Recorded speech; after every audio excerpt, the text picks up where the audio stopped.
नमस्कार, कार्यक्रम टुडे टकमा यहाँलाई स्वागत छ। म सन्दीप कुमार झा। जनकपुर धाम मध्य प्रदेशका राजधानी हुँदाखेरि जनकपुर धामका जनताहरूले यहाँ दीपावली मनाएका थिए। जनतामा धेरै इच्छा, अपेक्षा, आकाङ्क्षाहरू पनि धेरै थिए। यहाँका विकास निर्माणदेखि स्वास्थ्य, शिक्षा लगायतका विषयमा व्यापक सुधार हुन्छ भनेर आशा र अपेक्षा लिएका थिए। जनकपुर धाम नगरपालिकाबाट उपमहानगरपालिका हुँदाखेरि पनि यहाँका जनताहरूले त्यत्तिकै त्यही रूपमा दीपावली मनाउनुका साथसाथै खुसी मनाएका थिए। तर स्थानीय तह गठन भएको पनि करिब 7 वर्ष हुन लागेको छ। यहाँ जनकपुर धाम उपमहानगरपालिकामा धेरै प्रशासकीय अधिकृत आए गए। नगरपालिकाले दोस्रो मेयर पाएका छन्, तर समस्या जिउका तिउँ छ। विगतमा जे जसो विकास निर्माणका काम भए, यहाँका सौन्दर्यकरणका बारेमा धेरै काम भए, तर केही दिनदेखि अवस्था सुस्त भएको जनकपुर धामका जनताहरूले महसुस गरिरहेका छन्। जनकपुर धाम उपमहानगरपालिकाले भर्खरै प्रमुख प्रशासकीय अधिकृत नयाँ पाएका छन्। प्रमुख प्रशासकीय अधिकृत भनेको यहाँका कर्मचारीदेखि यो विकास निर्माणका कामदेखि हरेक थोकमा आफू अहम भूमिका निर्वाह गर्न सक्ने एउटा यस्तो पोस्ट हुन्छ जसले कार्यालयका हरेक थोक गर्न सक्ने अवस्थामा हुन्छ। जनकपुर महानगरपालिकाले भर्खरै प्रमुख प्रशासकीय अधिकृतमा टेकराज पन्थीजीले पाउनु भएको छ। उहाँ कुशल प्रशासकका रूपमा विभिन्न ठाउँमा काम गरेर अनुभव बटुलेर जनकपुर धाममा आउनु भएको छ। आज टुडे टकमा उहाँसँग हामीहरू कुराकानी गर्छौँ। जनकपुर धामको विकास निर्माणदेखि यहाँको अवस्था कसरी सुधार गर्न सकिन्छ, यहाँका फोहोर मैला व्यवस्थापन कसरी गर्न सकिन्छ, यहाँको छाडा गाई वस्तुलाई नियन्त्रण कसरी गर्न सकिन्छ, त्यो विषयमा पहिला उहाँलाई कार्यक्रममा स्वागत गरौँ। सर, स्वागत छ तपाईँ। धन्यवाद, नमस्कार। करिब 1 महिना हुन लागेको छ तपाईँको आएको। के हेर्नुभयो जनकपुर धाम उपमहानगरपालिकामा? सर्वप्रथम त जनकपुरका आदरणीय दाजुभाइ दिदीबहिनी सबैप्रति म आभार व्यक्त गर्छु। यहाँहरूको माया, ममता र जानकी माताको शक्तिले गर्दा म यस ठाउँमा सेवा गर्ने अवसर पाएको छु। सबैप्रति आभार व्यक्त गर्न चाहन्छु। दोस्रो विषय, म यहाँ आइसकेपछि सबै 1 नम्बर वडादेखि हाम्रो उपमहानगरपालिका 25 वार्डसम्म विभाजन भएको छ। 25 वार्डमा म घुमिसकेँ र सबै ठाउँको वस्तुस्थिति पनि अध्ययन गरेको छु।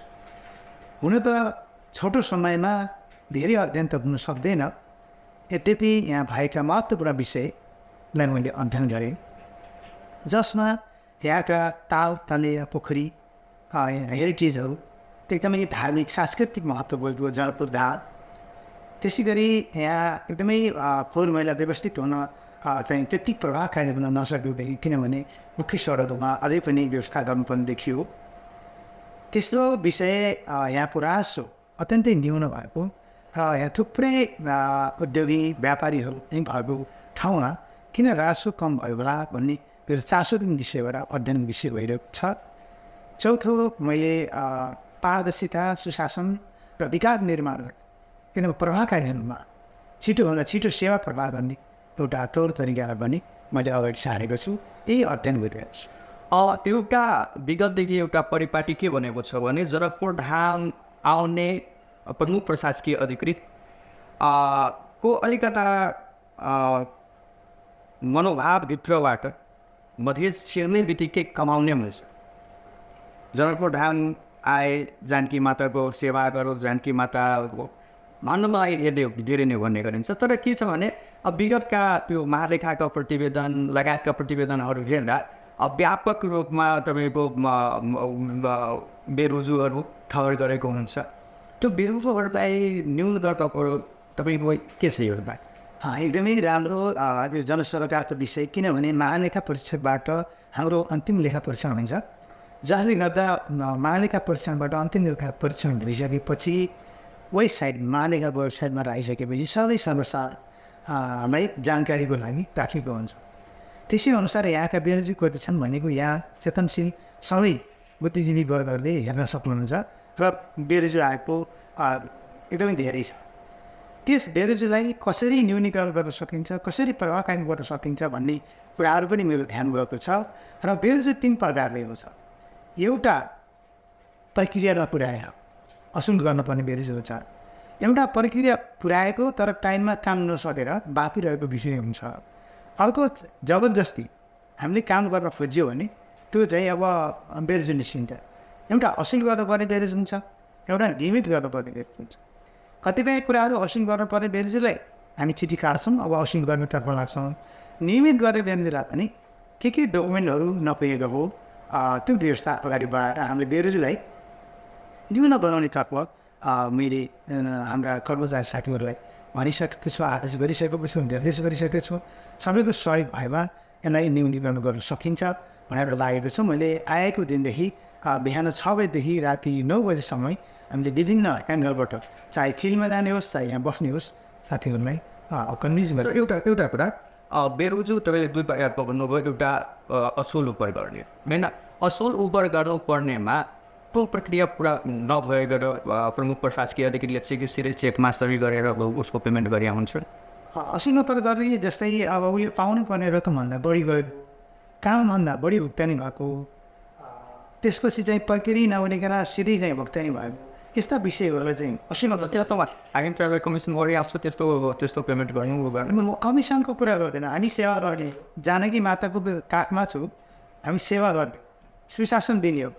जसले चाहिँ भ्रष्टाचार गर्छ, जसले कमिसन खाने खोज्छ त्यसलाई निर्मूल पार्ने मेरो लक्ष्य छ। त्यस कारणले कमिसन कसले के गर्यो भन्ने म टिममा लाग्दिनँ। तर जहाँ छ जसले चाहिँ कमिसन खाएर गरेको होला अथवा नहोला त्यो असुल गर्न म लाग्छु। मैले चाहिँ कुनै कसैबाट यो विगतमा जनकपुर धाम उपमहानगरपालिकाका मेयर तत्कालीन मेयर लाङ्केश्वर शाहले जानकी मन्दिरलाई विश्व सम्पदा सूचीमा लैजानको लागि प्रयासरत गर्नुभएको थियो। अहिलेका वर्तमान मेयर साहब पनि प्रयासरत हुनुहुन्छ। कहाँ अड्किएको छ विश्व सम्पदा सूचीमा लैजानेको, जानकी मन्दिरलाई विश्व सम्पदा सूचीमा लैजानको लागि कहाँ अड्किएको छ त्यो विषयमा अलिक त्यो हेर्नु पर्छ। मैले यसको बारेमा अध्ययन गरेको छैन, किनकि भर्खर म आएँ होइन। जानकी माताको जुन मन्दिर छ, जुन हेरिटेज ऐतिहासिक महत्त्व बोकेको हो, यसलाई चाहिँ विश्व सम्पदा सूचीमा चाहिँ सूचीकृत गर्नुपर्छ भन्ने पनि मेरो धारणा हो। किनभने मैले काठमाडौँ बसेर पनि यहाँ स्टडी गरेको छु। त्यसैले जानकी मातालाई लाने प्रक्रियामा के कहाँ पुगेको रहेछ यहाँले कुरा जिज्ञासा उठाइदिनु हो, मैले यसलाई ध्यान दिएको छु। जनकपुर अब फोहोर मैला व्यवस्थापन र त्यो छाडा गए वस्तु नियन्त्रणको कुन के योजना बनाउनु यस्तो? यो जनकपुर धाम मैले अलिकति भन्नुपर्ने हो यहाँ, किनभने यहाँ धेरै गुठीको जग्गा छ। गुठीको जग्गामा भवन बनेका छन्। जो घर नक्सा पास गर्ने अथोरिटी नेपालमा एउटा चाहिँ पदमा मात्रै दिएको छ, त्यो हो प्रमुख प्रशासकीय अधिकारीले मात्रै कसैको घर नक्सा पास गरेर मात्रै बनाउन पाइन्छ। चाहे सरकारी होस् अथवा गैर सरकारी होस्, सबै चाहिँ घर नक्सा पास गर्नुपर्ने हुन्छ। हामीले भवन बनाइदिएको छ, के अरे व्यक्तिले भवन बनाएर बोक्नु भएको छ। अनि सडक नगरपालिकाले अथवा प्रदेश सरकारले सङ्घीय सरकारले सडक बनाएको छ। अनि चाहिँ त्यहाँ अगाडि फोहोर फाल्नुहुन्छ, त्यो फोहोरलाई चाहिँ हामीले व्यवस्थित तरिकाले राख्न सकिएको। कमसेकम एउटा ठुलो बिल्डिङ छ, 2टा डस्टबिन राखेर आफ्नो घरको अगाडि 2टा सड्ने र नसड्ने अलग राखिदियो भने कति राम्रो। त्यो लर बाटोमा फालेको मान्छे त्यो हाम्रा चाहिँ स्विपर साथीहरूले, हाम्रा कर्मचारी साथीहरूले बढाउनुहुन्छ ताकि उहाँकै भाइ छोरा हो नि, अब त्यो कति दुःख भयो। त्यही चिजलाई बाल्टीमा राखिदिएको भए अथवा एउटा डस्टबिनमा राखेको भए सजिलो हुन्थ्यो। यसलाई हामी अब घर दैलो कार्यक्रम एउटा इन्डिकेट गरेर सबै घरलाई सूचीकृत गर्ने, चाहे गुठीमा बनेको होस् अथवा निजी जग्गामा बनेको, सबै घरलाई हामी सूचीकरण गर्छौँ। र सूचीकृत गरिसकेपछि कमसेकम एकपटक उहाँहरूले आफ्नो बाल्टी अथवा डस्टबिन किनेर आउनु पऱ्यो।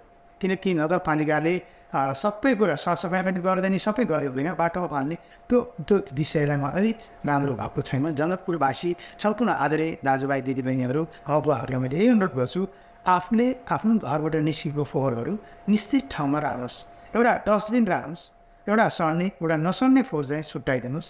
हामीले अत्यन्तै सुन्दर बनाउन हाम्रा कर्मचारी साथीहरू लाग्नुहुन्छ भन्ने एउटा अनुरोध हो। यसलाई र जहाँसम्म छ छाडा चौपाई, छाडा चौपाईको हामी गौशाला यहाँ सुरुवात हारेछ।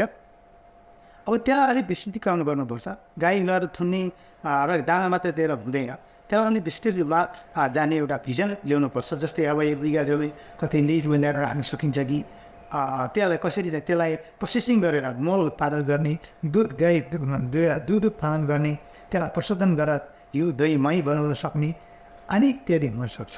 त्यस कारणले त्यसलाई अलिकति ठुलो योजना बनाएर अनि गौरवको योजना अथवा नेपाल सरकारले दिने यो वित्तीय सामान्यताभन्दा पनि हामीले विशेष अनुदान हुन्छ। विशेष अनुदान त्यस्ता काममा लगाउन सकिन्छ ताकि गोरक्षा भयो हामीले आम्दानी गर्न सक्छौँ, कर्मचारी रोजगार पाउन सक्छ, त्यसलाई गाईहरू छाडाछुड गरेर व्यवस्थित गर्न सकिन्छ। यो तरिकाले एउटा गौशाला सुरुवात भएको छ। यसलाई अनि ठुलो रूपमा आकारमा लैजानुपर्छ भन्ने मेरो धारणा। तपाईँ प्रमुख प्रशासकीय अधिकारी कार्यालयको हाकिम, कार्यालयको स्ट्रक्चर अहिलेको स्ट्रक्चरले तपाईँ सन्तुष्ट हुनुहुन्छ? कर्मचारीको स्ट्रक्चर स्ट्रक्चरले अब यस्तो छ। पहिला यो जनकपुर धाम महानगरपालिका 2017 सालमा स्थापना भएको नगरपालिका हो। यो जनकपुर धाम महानगरपालिका त भर्खर भएको हो र यहाँ हामी कहाँ 14 किसिमको कर्मचारी हुन्छ।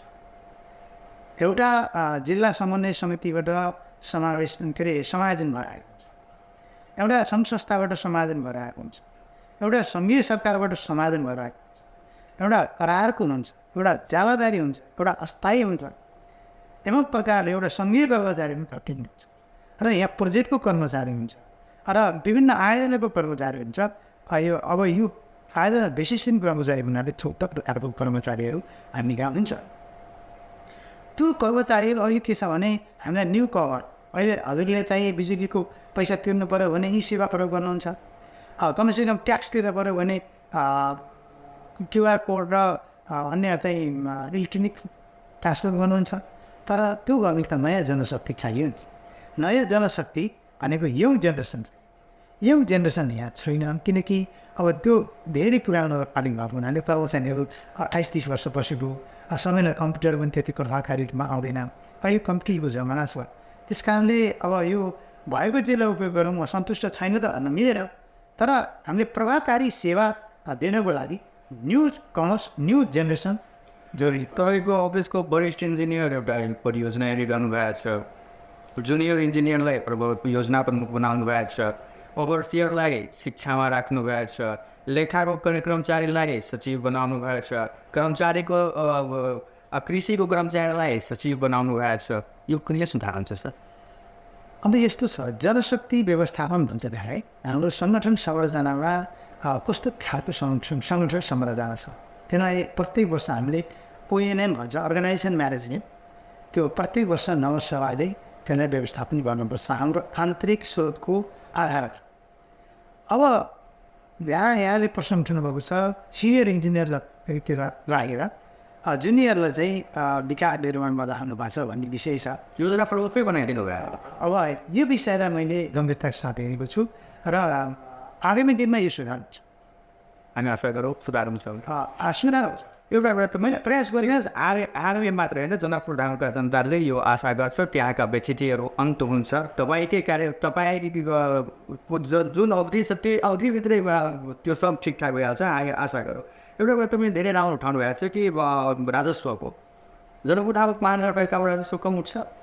जनकपुर धामको महानगरपालिकामा अत्यन्तै कम उठेर चाहिँ राजस्व, किनकि जस्तै हामीले व्यवसायहरू थुप्रै छ यहाँ, व्यवसाय परै समय तिर्नु भएको देखिएन।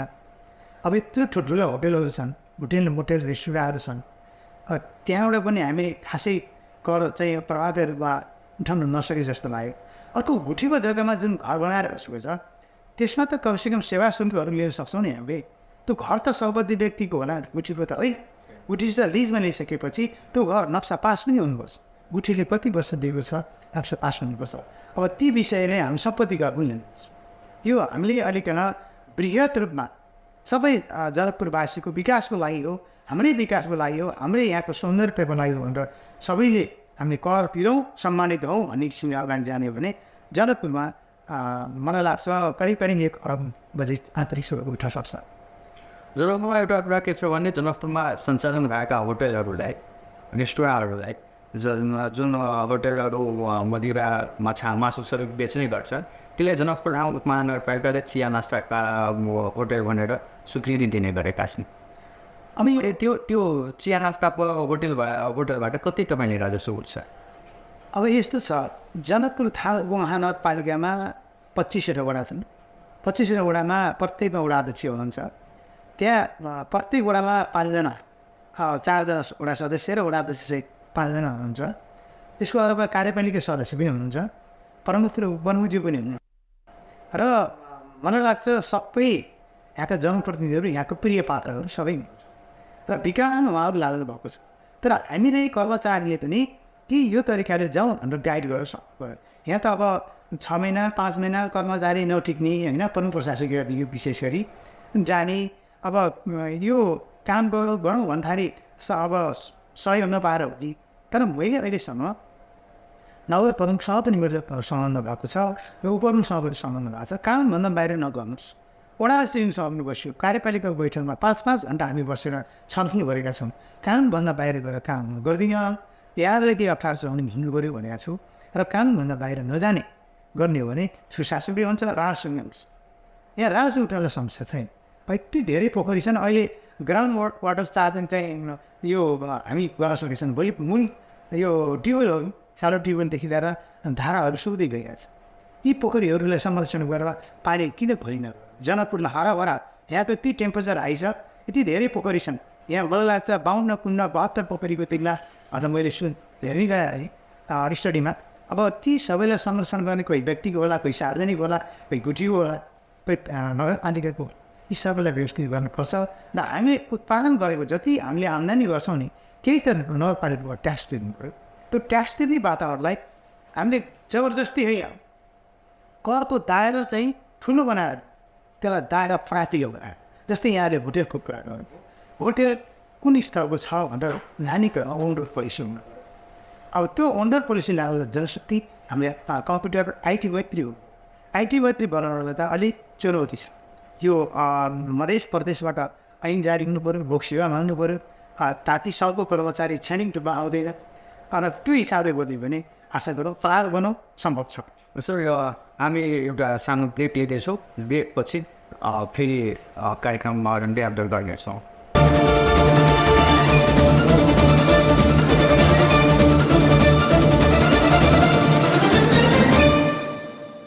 ब्रेकपछि फेरि स्वागत छ। हामीसँग आज जनकपुर महानगरपालिकाका प्रमुख प्रशासकीय अधिकृत टेकराज पन्थीजी हुनुहुन्छ। उहाँ धेरै राम्रो कुरा गरिरहनु भएको छ। उहाँको जुन योजनाहरू छन्, योजनाहरू म यसरी विकास गर्छु भनेर उहाँ राखिरहनु भएको छ। सर, एउटा कुरा मैले भन्नु, जनकपुर धामका जानकी मन्दिर लगायत यहाँका सम्पदाहरूलाई जोगाउने योजना छ तपाईँसँग? छन्। हामीले किन होइन भने तपाईँले भर्खरै गर्नुभएको थियो नि त्यो पोखरीहरूको बारेमा। तपाईँकै कार्यालयको फुलमोपट्टिमा एउटा पोखरी छ, त्यो धार्मिक अवस्थामा परेको छ। धेरै यस्ता पोखरीहरू छन् जहाँ त्यो पोखरीहरूको अस्तित्व नै समाप्त भइसकेको अवस्थामा छ।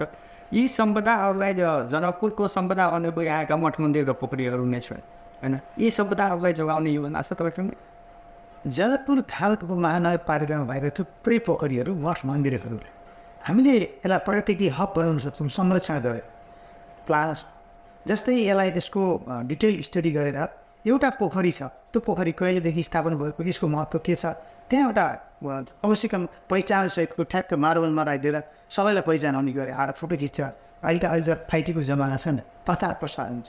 जानकी माताको त्यत्रो चाहिँ प्रसिद्ध मन्दिर छ, त्यहाँनिर पनि हामीले राम्रो व्यवस्थित गर्न सक्छौँ। कमसेकम अनि अगाडि जुत्ता चप्पलहरू राख्ने, हेर्ने सिम्पल कुराहरू बन्नुहुन्छ। खानेपानीको व्यवस्था होइन, एकदमै चाहिँ सानो सरसफाइको व्यवस्था गरेर अगाडि जाने र त्यसको पनि एउटा महत्त्वको बारेमा राख्ने, सिधा केही ब्रोसरहरू राखेर प्रचार प्रसार गर्ने। त्यस्तै गरेर थुप्रै पोखरी मठ मन्दिर। यहाँ गङ्गा आरती हुन्छ। गङ्गा आरती हेर्नुहोस्, हामी एकदमै आनन्द लिनलाई मान्छेलाई ब्लड प्रेसर, सुगर, विभिन्न मानसिक तनाव, मानसिक रोगीहरू थुप्रै भइरहेको छ। सानो एकछिन गङ्गा आरती लिएर आनन्द लिँदाखेरि त्यो पोखरीको छमछम पानी, कलकल पानीमा अगाडि बसेर गङ्गा आरतीको चाहिँ लिँदा आनन्द हुन्छ, आनन्दभूति हुन्छ। आरामसँग सुत्यो भने मान्छे धेरै राम्रोसँग सुत्यो भने त्यो रोगबाट मुक्त हुन्छ।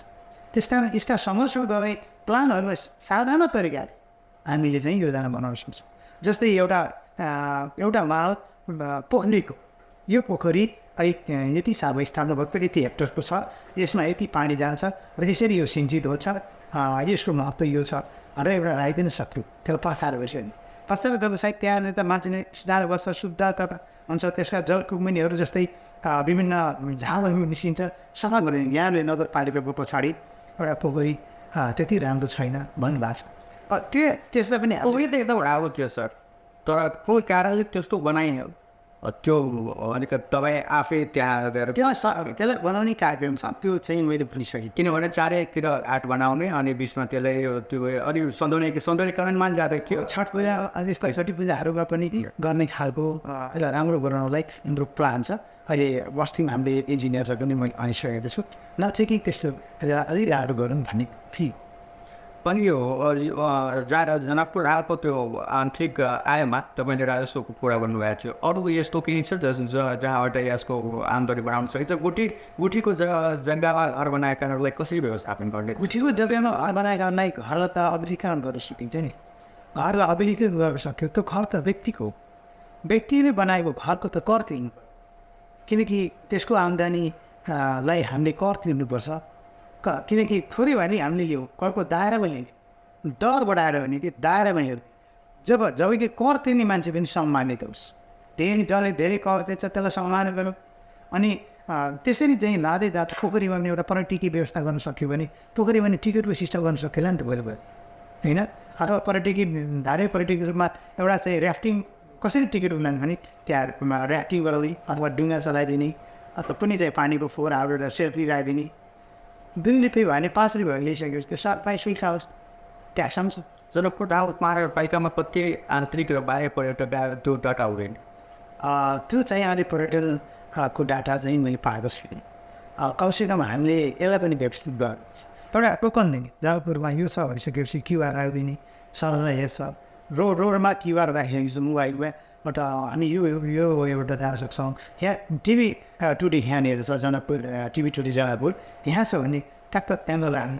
अहिले हाम्रो म आइसकेपछि एउटा प्लान के गरेका छौँ भने यो सबै घरधुरीहरूको सर्वेक्षण गरेर कमसेकम घर नम्बरिङ गर्ने, त्यो डिजिटाइजेसन गर्ने, कताबाट कुन साइडबाट जान्छ, त्यो रोडको नाम के, ताकि मैले अमेरिका बसेर अथवा जापान बसेर अथवा काठमाडौँ बसेर अथवा झापा बसेर अथवा कञ्चनपुर बसेर मोबाइलमा हेर्दाखेरि त्यो ठाउँ रहेछ भने त्यसलाई हेर्न सकियोस्।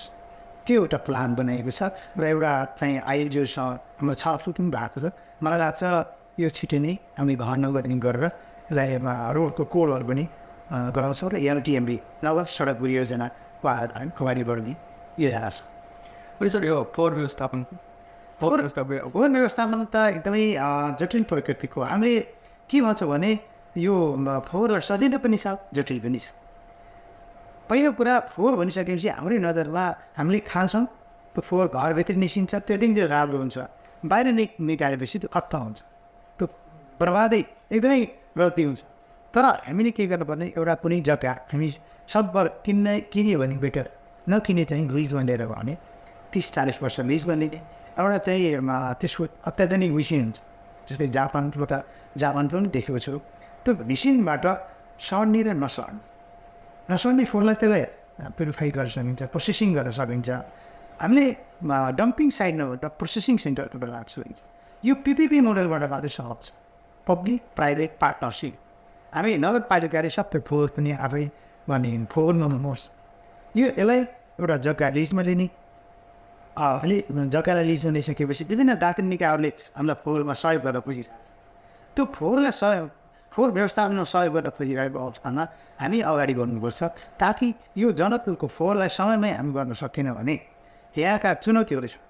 अहिले चाहिँ हामी ई रिक्साहरू जति पनि चलिरहेछ नि, यसलाई व्यवस्थित समय नै गर्नुपर्छ, नभए ती ई रिक्सा बिचमा नै आफैसँग द्वन्द्व हुन्छ। तर अहिले नै रुट दिने, यो रुटमा यो चल्ने भनेर दिन सक्यौँ, व्यवस्थित गरेर लाने भने छौँ। हामीमा सकारात्मक सोच गरौँ, सकारात्मक सोच गर्न सक्यौँ। जस्तै यहाँका भौतिक वर्ग थुप्रै छ। जनकपुरमा यो मिथिला क्षेत्र हो, यसमा मैथिली भाषा सानो बच्चालाई कति तपाईँ हेर्नुहोस्, मलाई एकदम मिठो लाग्छ। मैथिली बुझेपछि बोल्ने दिक्कत है, मैथिली बुझेपछि नि बोल्ने दिक्कत। अब यो मैथिली मैले बुझिनँ, मैले यस्तो राम्रो भाषा छ, यहाँको संरक्षण गरौँ, भाषा संस्कृति सम्पदाहरू फोहोरले गर्दा है योसँग जो ताकि यसलाई जुनसुकै प्रचार पनि गर्न सकिन्छ। त्यस कारणले त्यहाँबाट जग्गा चाहिँ लिजमा लिने, त्यसलाई प्रोसेसिङ सेन्टरको रूपमा राख्ने, ताकि प्रोसेसिङ सेन्टर भएपछि गन्ध पनि आउन्न, त्यो लगाएर त्यहाँ राख्यो। अनि त्यो मल उत्पादनहरू छ, थुप्रै कृषियोग्य जमिन छ, मजाले कृषकहरूलाई दिन सकिन्छ। थोरै मूल्य युरिया किन्न चाहिने, पोटास किन्न चाहिने, अत्याधुनिक अर्ग्यानिक चिज खायो, त्यो खायो भने हामीले अहिले थुप्रै मान्छेलाई क्यान्सरको सुन्नु भएको छैन। पत्रकार महोदयहरूलाई यहाँलाई बढी जानकारी छ। किन भएको हुन्छ भने हामी एउटा काउली फुलकाउली हामी लिएर भामा पकाउँछौँ, काट्छौँ, यसो पखाल्छ, पकाउँछौँ, त्यहाँ विषादी हालेको त्यो काउली पकाउने तरिका हामीलाई थाहा भयो भने हामीले क्यान्सर नलान्छ। त्यो काउली ल्याएर 1 घन्टा जति पानी शुद्ध पानीमा केही किन्न गरेर भिजाउनुहोस् अनि काट्नुहोस्, बल्ल विषादी केही मात्राबाट आउँछ। त्यो विषादी पेटमा गइदियो भने के हुन्छ, क्यान्सर हुन्छ। त्यो विषादीबाट पनि मुक्त हुन सकिन्छ, अर्ग्यानिक मल भयो। दोस्रो कुरा, अर्ग्यानिक वस्तु चाहिँ जनकपुरमा पाइन्छ अरे भनिसकेपछि यहाँ पर्यटकीय हब पनि हुन्छ। अर्ग्यानिक चिज खानालाई जनकपुर जाऊ, एउटा जब जनकपुर अर्ग्यानिक चिज जनकपुरमा पाइन्छ भन्ने हो प्रधानको मजाले छ भने यहाँको लोकल चावल, यहाँको चाहिँ लोकल तरकारी, यहाँका लोकल वस्तुहरू फलफुलहरू बनाउन सकिन्छ। त्यस कारणले फोहोरलाई मोहरमा लान सकिन्छ। ती प्रोसेसिङ गरेर जस्तै सिसीहरू भए अनि बोतलहरू भए त्यसलाई प्रोसेसिङ गरेर कार्पेटिङ गर्न सकिन्छ। मतलब प्लास्टिकलाई कार्पेटिङ गर्न सकिन्छ, सिसाहरूलाई फेरि रिप्रोसेसिङ गरेर रिसाइक्लिङ गरेर त्यसलाई अगाडि बढाउन सकिन्छ। हामीलाई लाग्छ यहाँ उठेको लगभग चाहिँ 10 टन हो पुग्छ भने प्रोसेसिङ गर्ने हो भने त्यो थोरै मात्रा हुन्छ। हामीले घरमा पनि त्यसलाई राख्न सक्छौँ। हाम्रो घरमा थुप्रै गमलाहरू छ, प्रोसेसिङ गर्ने माध्यम बनाउन सक्यो भने त सजिलो छ नि त। त्यो गर्नलाई चाहिँ हामी अगाडि बढ्नुपर्छ। यो हिसाबले फोहोरलाई सजिलो साथ पनि छ, जटिल छ। जब डम्पिङ साइट गऱ्यो भने त्यहाँको जनताले विरोध गर्नुहुन्छ। प्रोसेसिङ सेन्टर हो भने त 100-200 मान्छेले रोजगार पाउँछ, त्यही वरिपरिको मान्छेलाई प्राथमिकता दियो। त्यहाँ जनकपुर महानगरपालिकाले गर्नुभन्दा पनि अब उपयुक्त कुनै ट्राइनर सेक्टरलाई दिँदा हुन्छ नि त। मैले हजुरलाई यही भने आम नागरिक सम्पूर्ण यहाँका नगरवासी दाजुभाइदेखि मैले के अनुरोध गरेँ भने यो पिपिपी मोडेलबाट मात्रै सम्भव छ। नगरपालिका एक्लिएर गर्न सक्दैन। पब्लिक प्राइभेट पार्टनरसिप, सार्वजनिक निजी साझेदारी, यहाँको उद्योगवादी सङ्घ होला, व्यापार सङ्घ होला, यहाँका चाहिँ उद्योगी व्यापारी बुद्धिजीवी, यहाँका सञ्चारकर्मी, पत्रकारहरू सबै हुनुहुन्छ नि। सबैको सहयोग भयो भने जनकपुरलाई केही गर्न सकिन्छ। एउटा नि अर्काको खुट्टा तान्यो भने त विकास गर्न सकिन्छ। पहिला त 7 सोच्छ। हवस् त अहिले चाहिँ उहाँ हुनुहुन्थ्यो जनकपुर महानगरपालिकाका प्रमुख प्रशासकीय अधिकृत टेकराज पन्थीजी। उहाँले आफ्नो अमूल्य समयहरूमध्ये केही समय हामीलाई दिनुभयो, त्यसको लागि उहाँलाई धेरै धेरै धन्यवाद। आजको टुडे टक यही सम्पन्न हुन्छ। नमस्कार।